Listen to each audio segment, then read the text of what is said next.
Milhares de patos são liberados diretamente nos arrozais, inundados em pleno período de crescimento das plantações. Por que essa introdução de animais vivos não destrói os frágeis brotos de arroz? Aparentemente, a entrada de grandes bandos em um ecossistema tão sensível e sem supervisão humana constante deveria resultar em um desastre agrícola absoluto. Mas a fisiologia dos patos e sua interação com a água criam um equilíbrio biomecânico que substitui a intervenção química. Sem cercas ou barreiras físicas, as aves circulam livremente entre as hastes verdes, transformando o que parece ser um caos desordenado em um sistema de processamento biológico de alta precisão. À primeira vista, o cenário sugere que as plantações seriam esmagadas sob o peso e o movimento constante dos animais. Mas, na prática, as hastes de arroz possuem flexibilidade e resistência para suportar essa interação. Pode-se notar como as aves deslizam com fluidez entre as fileiras, enquanto suas patas e bicos realizam uma limpeza sistemática do ambiente aquático. O processo está apenas ganhando velocidade.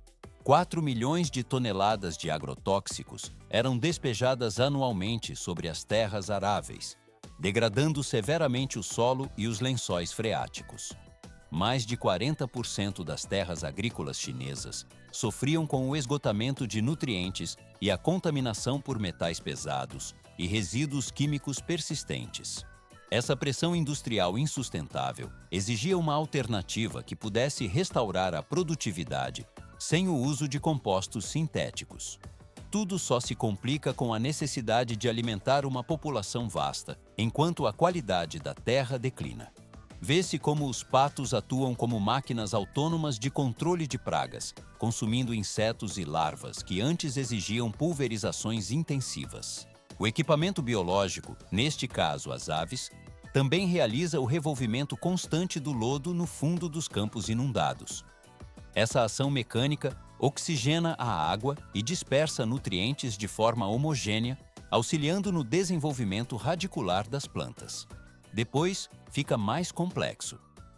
Os arrozais não entraram em colapso após uma única temporada de cultivo com a presença dos animais, conforme muitos especialistas previam. Pelo contrário, os campos iniciaram um processo de recuperação acelerada, onde as fezes das aves serviram como fertilizante natural, rico em nitrogênio, fósforo e potássio. Esse método, que carrega a aparência de uma técnica ancestral, está atualmente desafiando os fundamentos da agricultura industrial moderna, ao provar que a restauração ecológica é tecnicamente viável em larga escala. A câmera desliza ao longo da superfície da água, capturando o movimento contínuo da fauna que limpa o ecossistema enquanto o arroz amadurece de forma saudável. O fluxo da natureza segue adiante pela cadeia de produção. 20% a 25% das emissões globais de gases de efeito estufa provém hoje da atividade agrícola em larga escala. Por que a produtividade acelerada resultou em um impacto ambiental tão profundo nas últimas décadas? Aparentemente não é complexo entender o aumento da produção, mas na prática, essa expansão esconde uma degradação invisível que compromete a regeneração natural da terra. O uso intensivo de fertilizantes químicos e a mecanização total substituíram processos biológicos por ciclos industriais contínuos. 100 anos foram suficientes para que a paisagem rural global se tornasse um complexo puramente mecânico. Pode-se notar como transplantadoras automáticas, colheitadeiras de grande porte e pulverizadores hidráulicos substituíram quase inteiramente o esforço manual humano. O equipamento gradualmente domina o horizonte das plantações, operando com precisão de engenharia. Fertilizantes sintéticos foram introduzidos para acelerar o crescimento dos tecidos vegetais, enquanto os defensivos químicos passaram a controlar pragas e patógenos em uma escala industrial sem precedentes históricos. Mas isso é apenas o começo. A produção global de alimentos multiplicou-se em resposta a essas inovações tecnológicas. Entretanto, o custo dessa eficiência operacional tornou-se evidente através de dados técnicos alarmantes sobre a saúde do planeta. A maior parte das emissões de carbono e metano deriva diretamente do uso de adubos químicos e da gestão de terras degradadas. Os pesticidas, aplicados em toneladas sobre as plantações, reduziram drasticamente as populações de micro-organismos essenciais do solo. Vê-se como a biologia subterrânea é interrompida, destruindo os ciclos que mantêm a fertilidade de forma autônoma. Depois, fica mais complexo. 40% das terras agrícolas de todo o mundo estão perdendo a capacidade de regeneração, de acordo com múltiplos estudos científicos. Esse fenômeno físico força os produtores a aplicar volumes cada vez maiores de substâncias químicas apenas para sustentar os mesmos índices de colheita anteriores. O solo torna-se dependente de insumos externos, agindo apenas como um suporte físico inerte para a carga química. O processo está apenas ganhando velocidade. Mais de metade da população mundial depende estritamente do arroz como fonte primária de calorias. Os campos de arroz representam muito mais do que um simples sistema de cultivo, funcionando como o pilar central da segurança alimentar global. Quando este ecossistema específico enfraquece, o risco sistêmico deixa de estar limitado a propriedades individuais. Pode-se notar como a fragilidade se propaga por toda a rede que sustenta bilhões de pessoas. Um ciclo perigoso estabelece-se silenciosamente, enfraquecendo a estrutura dos ecossistemas temporada após temporada. A dependência técnica gera uma necessidade constante de intervenção pesada para compensar a perda de vitalidade biológica. Se a agricultura industrial moderna gera seus próprios problemas estruturais, a solução técnica definitiva deve ser buscada em outra direção produtiva. O sistema aguarda agora por uma reestruturação necessária em sua base operacional. 600 anos. Esse é o período exato pelo qual o modelo de integração entre arroz e patos tem demonstrado sua viabilidade técnica na agricultura. Por que essa prática milenar ressurgiu como uma resposta concreta para a crise agrícola contemporânea? À primeira vista, o cultivo moderno parece depender exclusivamente de insumos químicos sintéticos. Mas, na prática, a solução reside em métodos que precedem a era industrial em séculos. O segredo da longevidade deste sistema não reside no volume bruto de produção, mas no equilíbrio biológico rigorosamente mantido entre as espécies envolvidas. Nas vastas regiões risicultoras da Ásia Oriental, as plantações nunca foram operadas como superfícies de produção de propósito único. O equipamento biológico, representado pelos patos, é introduzido nos arrozais imediatamente após o transplante das mudas, iniciando um ciclo de manutenção contínua. Vê-se como as aves se deslocam durante todo o dia pelas águas rasas, executando a remoção mecânica de insetos e ervas daninhas jovens, enquanto revolvem suavemente a camada superficial de lama. Mas isso é apenas o começo. O processo está apenas ganhando velocidade através da conversão orgânica direta. Os excrementos das aves depositam-se no substrato, transformando-se em uma fonte imediata de nutrientes essenciais que eliminam a necessidade de fertilizantes externos. Pode-se notar como a ausência de maquinário pesado e defensivos químicos preserva a integridade do ecossistema local. Registros agrícolas históricos confirmam que este modelo de simbiose sustenta a fertilidade da terra sem exauri-la. Depois fica mais complexo. Nesta etapa do ciclo, a estabilidade torna-se o fator predominante. Surtos de pragas tornam-se ocorrências raras devido ao controle biológico constante exercido pelos animais em movimento.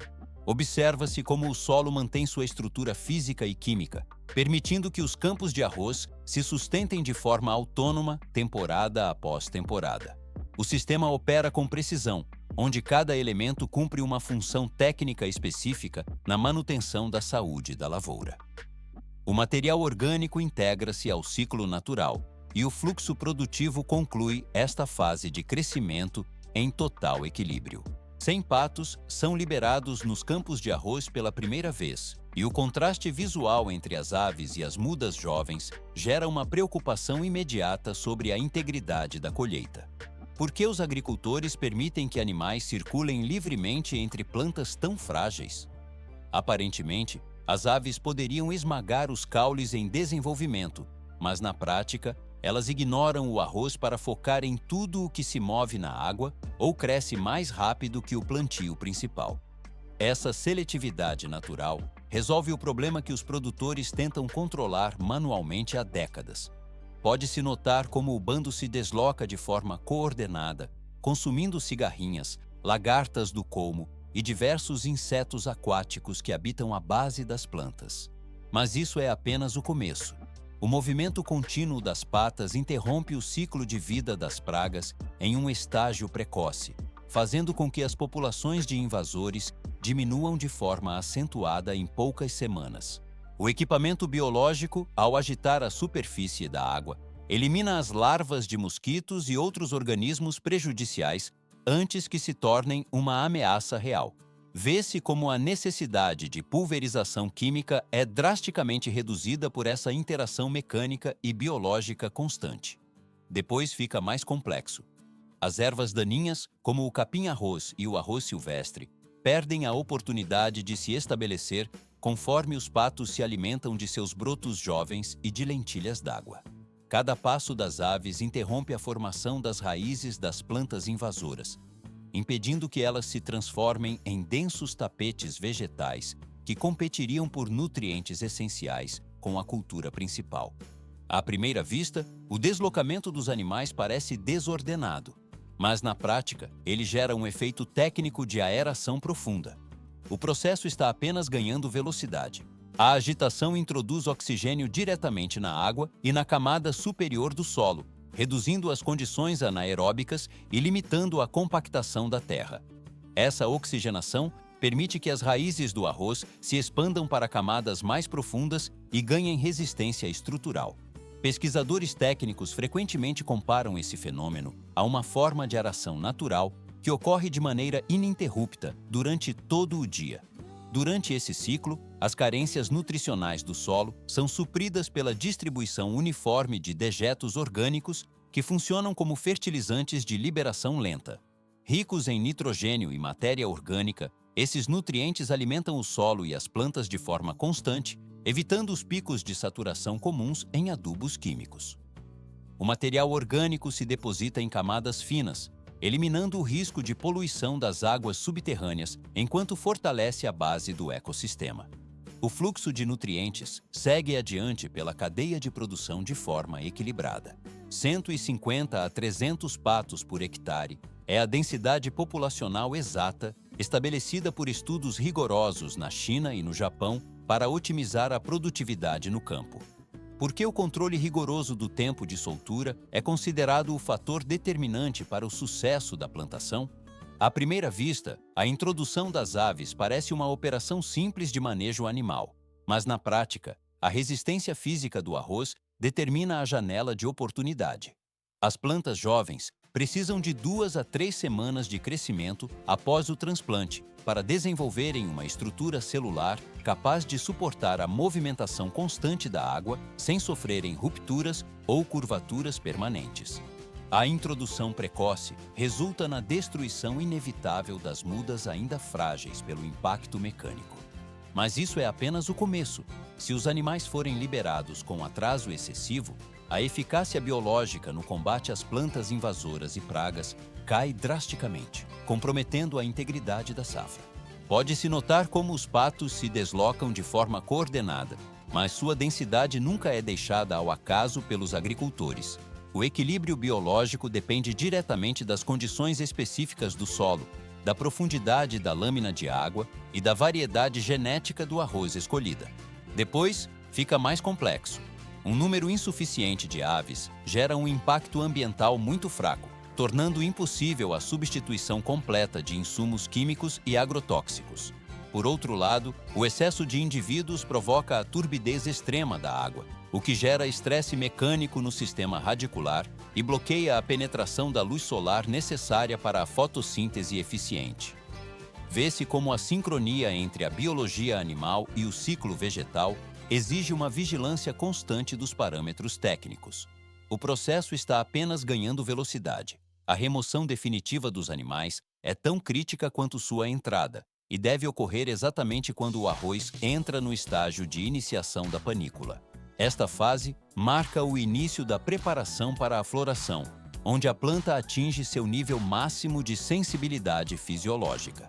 Qualquer interferência física externa neste momento específico pode reduzir de forma direta a quantidade de grãos formados em cada estrutura reprodutiva. O equipamento humano deve garantir a retirada total para proteger a integridade da colheita futura. Tudo só se complica se os prazos forem ignorados, pois o desenvolvimento do grão depende do repouso absoluto do ambiente aquático. O ciclo de manejo nesta área é concluído, garantindo que o arroz siga para sua maturação final sem novas interrupções. 50% a 70% é a redução média observada nos gastos com pesticidas em sistemas de criação integrada de arroz e patos monitorados na China e no Japão. Por que essa queda drástica nos custos operacionais ocorre logo no início da implementação? Aparentemente não é complexo entender a dinâmica, mas na prática os patos assumem o papel de agentes biológicos ativos, eliminando pragas e ervas daninhas de forma contínua. Essa eficiência natural permite que os custos com fertilizantes químicos também diminuam entre 20% e 40%, aliviando a pressão financeira sobre os produtores. Pode-se notar como o equipamento de pulverização permanece inativo enquanto as aves percorrem as fileiras da plantação. O processo está apenas ganhando velocidade. Para muitas famílias de pequenos agricultores, essa economia representa uma questão de sobrevivência direta em um cenário onde os preços dos insumos agrícolas globais sobem implacavelmente. A redução nos custos totais de insumos por hectare de arrozal é verificada muitas vezes já na primeira temporada de cultivo do sistema. 10% a 30% é o valor adicional que o arroz ecológico ou de baixo uso químico alcança em diversos mercados asiáticos. Por que os consumidores aceitam pagar um valor mais elevado por esse produto específico? A resposta reside na segurança alimentar e na sustentabilidade que o sistema de produção transmite, gerando um selo de confiança reconhecível. Vê-se como o grão colhido nessas áreas ganha uma classificação superior, transformando a redução de custos em um aumento real na margem de lucro por saca comercializada. Depois fica mais complexo. O bando de patos se converte em um produto econômico autônomo e de alta rotatividade dentro da propriedade. Com acesso irrestrito a fontes naturais de alimento nos campos, as aves apresentam um crescimento acelerado com baixa dependência de rações comerciais e uso mínimo de antibióticos. Vê-se como os animais se desenvolvem de forma saudável enquanto realizam o manejo ambiental da lavoura. Tudo só se complica para quem tenta manter o modelo convencional, pois aqui a biologia substitui a química de maneira rentável. Ao final da temporada de colheita, os agricultores realizam a venda da carne e dos ovos dos patos, estabelecendo um fluxo de caixa secundário. Essa receita adicional funciona de forma independente das flutuações dos preços do arroz, ajudando a mitigar e espalhar os riscos inerentes ao mercado agrícola. Em diversas configurações produtivas, o faturamento gerado pelos patos é suficiente para compensar uma parcela significativa dos custos de produção do arroz. O sistema ecológico se estabiliza como um modelo econômico capaz de equilibrar suas próprias contas de forma autossustentável. O fluxo produtivo conclui esta fase, abrindo caminho para a próxima colheita, 20% a 30%. Essa é a redução exata nas emissões de metano registrada em campos de arroz que utilizam o manejo biológico integrado. Por que a retirada de insumos químicos altera tão profundamente a dinâmica da paisagem agrícola? À primeira vista, a suspensão de herbicidas e fertilizantes sintéticos parece apenas uma interrupção técnica, mas na prática, ela desencadeia uma sucessão ecológica que as comunidades rurais não testemunhavam há gerações. A água dos talhões, outrora turva e saturada, torna-se gradualmente mais límpida à medida que os níveis de algas diminuem e o odor de decomposição anaeróbica se dissipa completamente. Mas isso é apenas o começo. Pode-se notar como insetos benéficos ocupam os primeiros nichos disponíveis, seguidos por uma progressão biológica de anfíbios, pequenos peixes e libélulas que cruzam a superfície. O equipamento biológico, representado pela fauna nativa e pelas aves aquáticas, retoma seu espaço natural dentro do sistema produtivo. Vê-se como o campo de arroz deixa de operar exclusivamente como uma unidade de processamento de amido para recuperar a função de um ecossistema vivo e funcional. O processo está apenas ganhando velocidade. O movimento constante e rítmico dos patos através dos dutos de água interrompe as condições anaeróbicas do solo, que são o fator primário para a geração de metano em arrozais inundados. Esse revolvimento mecânico e contínuo oxigena a camada superficial da terra, de forma que as máquinas não conseguem replicar com a mesma sutileza. Depois fica mais complexo. Com a mitigação ativa dos gases de efeito estufa, essas áreas de cultivo deixam de ser apenas passivos ambientais para se tornarem contribuintes diretos no combate às mudanças climáticas globais. Aparentemente não é complexo entender a transição para o modelo de agricultura regenerativa, mas na prática, isso exige a reconexão total dos ciclos biológicos. O solo, antes dependente de intervenções externas constantes, inicia um processo de restauração de sua estrutura físico-química natural. Pode-se observar como a terra se estabiliza ao longo de múltiplas temporadas de cultivo, reduzindo a necessidade de resgates químicos emergenciais. Transição para o próximo nível. A sustentabilidade se estabelece quando os ecossistemas conseguem se manter de forma autônoma e produtiva. O sistema atinge um novo equilíbrio, onde a produtividade e a preservação coexistem em uma estrutura estável. O ciclo regenerativo conclui esta fase, permitindo que a terra sustente a vida e a colheita de forma integrada e duradoura. 450 metros quadrados de terreno para cada 10 patos, essa é a densidade recomendada para garantir a estabilidade do ecossistema. Por que o gerenciamento do nível da água e a cronometragem exata da soltura das aves exigem um monitoramento tão rigoroso? O equilíbrio entre o desenvolvimento das plantas de arroz e a atividade dos animais é extremamente sensível. Se a introdução das aves ocorrer no momento errado, os benefícios biológicos se dissipam, transformando vantagens produtivas em riscos diretos para a colheita. Pode-se notar como falhas mínimas na supervisão técnica alteram a dinâmica do campo.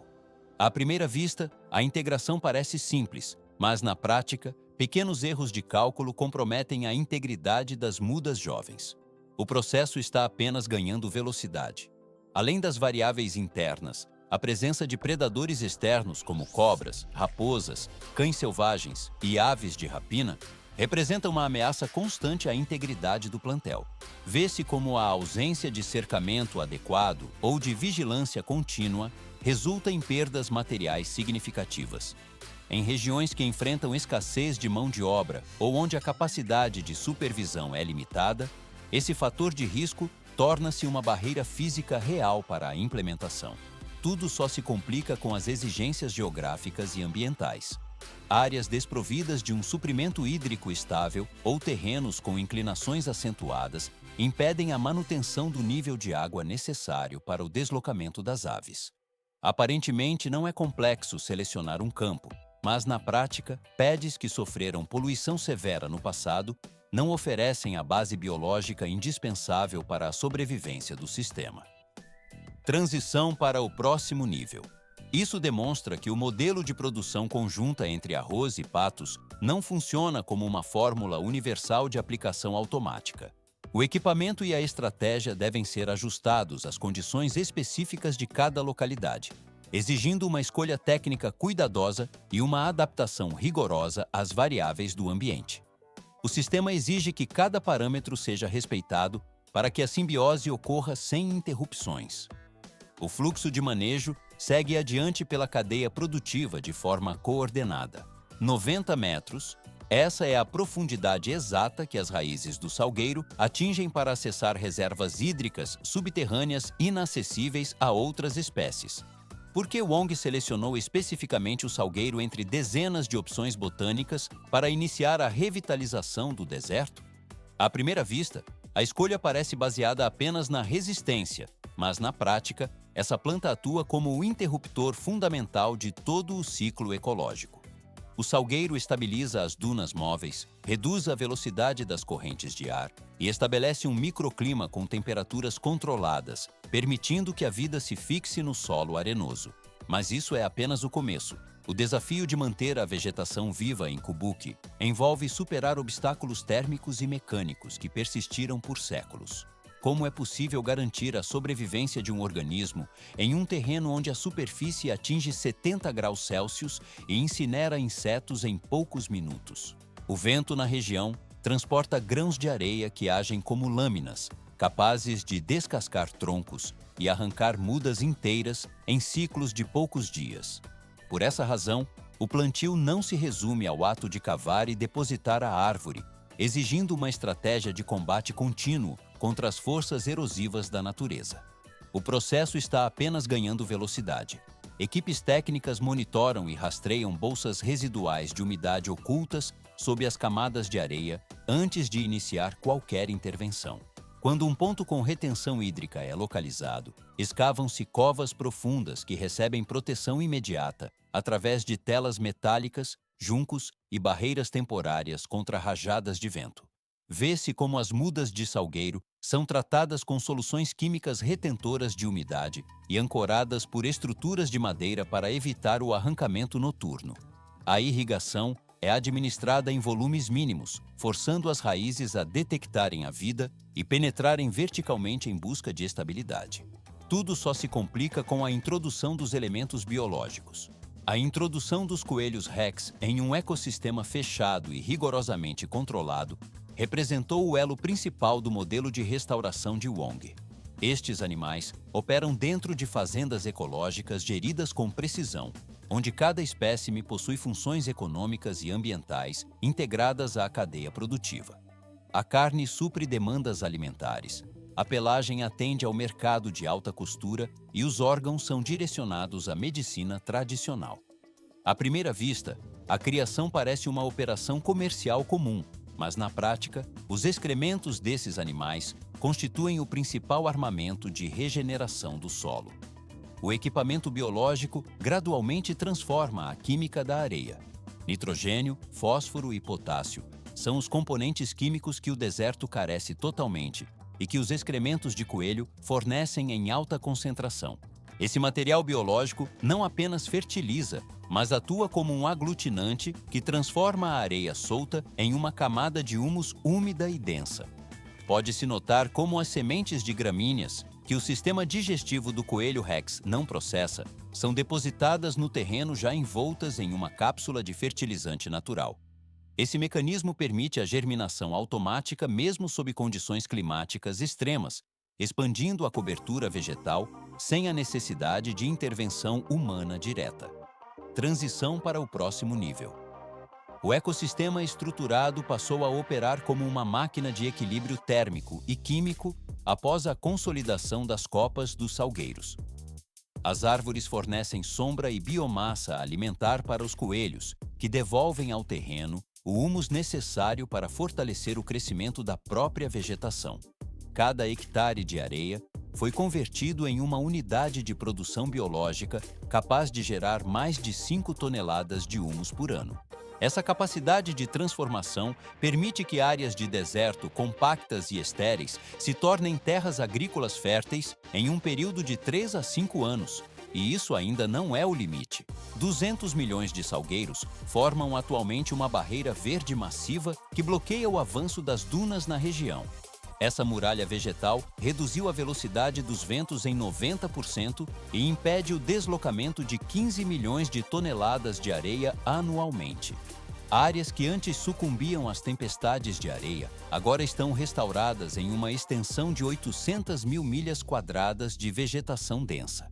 O equipamento técnico e biológico gradualmente estabilizou a paisagem, criando um ambiente seguro para a expansão contínua da criação de animais.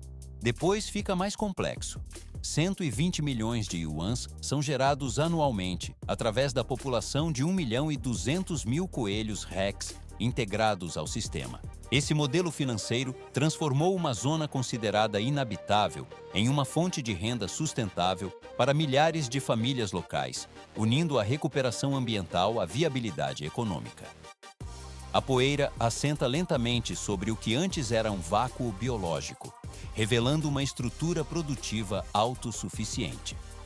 o material orgânico continua a enriquecer o solo, garantindo que a base do ecossistema permaneça sólida para as próximas décadas de expansão. O ciclo atinge a prontidão para a forma. Uma lição sobre equilíbrio e sustentabilidade. Esse é o verdadeiro significado por trás da integração entre a risicultura e a criação de patos. Por que esse método ancestral está ganhando tanta relevância no cenário da agricultura industrial moderna? Aparentemente não é complexo apenas soltar aves em um campo de cultivo, mas na prática, essa interação substitui fertilizantes sintéticos e pesticidas agressivos por um ciclo biológico autossuficiente. O processo está apenas ganhando velocidade à medida que grandes monoculturas atingem seu teto de produtividade e começam a enfrentar degradação severa do solo. Vê-se como os patos se movem entre as hastes de arroz, eliminando insetos e aerando a água de forma contínua com suas patas. À primeira vista, o sistema parece rudimentar comparado aos tratores autônomos, mas na prática ele resolve problemas de toxicidade que a engenharia química ainda tenta mitigar. O equipamento biológico, representado pelas aves, consome as ervas daninhas enquanto deposita nutrientes orgânicos diretamente nas raízes das plantas. Mas isso é apenas o começo da transição para um modelo de segurança alimentar global mais resiliente. Pode-se notar como o ecossistema, antes negligenciado em favor da mecanização pesada, recupera sua capacidade de regeneração sob esses princípios. Diante da pressão constante por rendimentos cada vez maiores, a eficácia desse equilíbrio silencioso demonstra que a tecnologia mais avançada nem sempre é a mais complexa em termos de hardware. O metal das máquinas e os compostos químicos dão lugar a uma compreensão profunda dos ciclos naturais que regem o planeta. Tudo só se complica se tentarmos ignorar essas leis físicas e biológicas fundamentais em favor de soluções puramente artificiais. Os princípios que sustentam essa técnica milenar permanecem profundamente atuais e oferecem uma base sólida para a estabilidade do fornecimento de alimentos no futuro. A transformação do campo ocorre sem a necessidade de intervenções externas disruptivas, priorizando a harmonia entre as espécies e a integridade da terra. O sistema produtivo encontra sua eficiência máxima na simplicidade técnica da cooperação orgânica. O material biológico e vegetal segue adiante pela cadeia de produção em um estágio de desenvolvimento sustentável e equilibrado.